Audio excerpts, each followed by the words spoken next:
గత 18 నెలల్లో మేము చెప్పాం. మేము సూపర్ 6 అని చెప్పాము, సూపర్ 18 in 18 months చేశాం.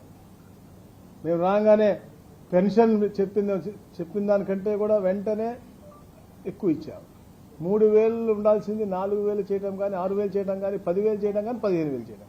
ఇది ఒకే సంతకంతో అందరికీ వచ్చే విధంగా గత ప్రభుత్వం చేసినటువంటి, అంటే అప్పుడు 250, ఇప్పుడు 250, ఇప్పుడు 270 కాకుండా, అంటే నేను చెప్పేది ఎందుకు చెప్తానంటే, పేదవాడికి ఎప్పుడైతే మనం సంక్షేమ పథకాలు ఇస్తా అన్నామో అవి సక్రమంగా సకాలంలో ఇస్తే వారికి ఉపయోగపడుతుంది.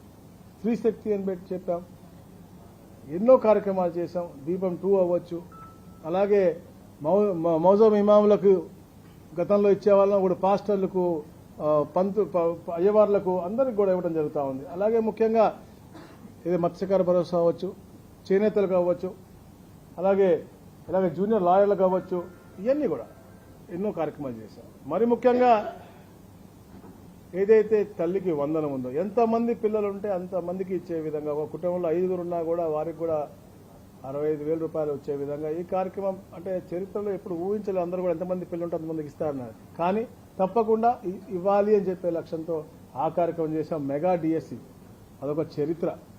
ఎప్పుడు ఎవరు అలా చేయని విధంగా ఇచ్చిన మాట ప్రకారం గౌరవ లోకేష్ గారు ఆ కార్యక్రమం చేయటమే కాదు, వారి కుటుంబాలందరినీ కూడా పిలిచి వాళ్ళతో మాట్లాడి వాళ్ళతో ఇంటరాక్ట్ అయ్యి వాళ్ళకు ఉన్నటువంటి ఇష్యూస్ అన్ని కూడా మాట్లాడి చేసినటువంటి గొప్ప కార్యక్రమం అది. అలాగే మొన్న కానిస్టేబుల్స్ కూడా మీరు చూశారు, చేశారు. మరి ముఖ్యంగా విద్యుత్ రంగం కూడా మనం చూస్తూ ఉన్నాం. ఎన్నో సంస్కరణలు తీసుకొచ్చిన ప్రభుత్వం, అంటే గతంలో కూడా రిఫార్మ్స్ మేము చేశాం, ఇప్పుడు కూడా రిఫార్మ్స్ చేస్తా ఉన్నాం. పేదవాడికి ఎప్పుడు కూడా భారం కాకూడదని తప్పంతోనే ఈ ప్రభుత్వం పనిచేస్తూ ఉంది.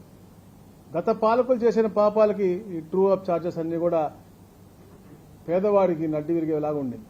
కానీ మొట్టమొదటిసారి చరిత్రలో ట్రూ డౌన్ చేసినటువంటి చరిత్ర ఈ యొక్క కూటమి ప్రభుత్వాన్ని 13 పైసలు తగ్గించినటువంటి పరిస్థితి.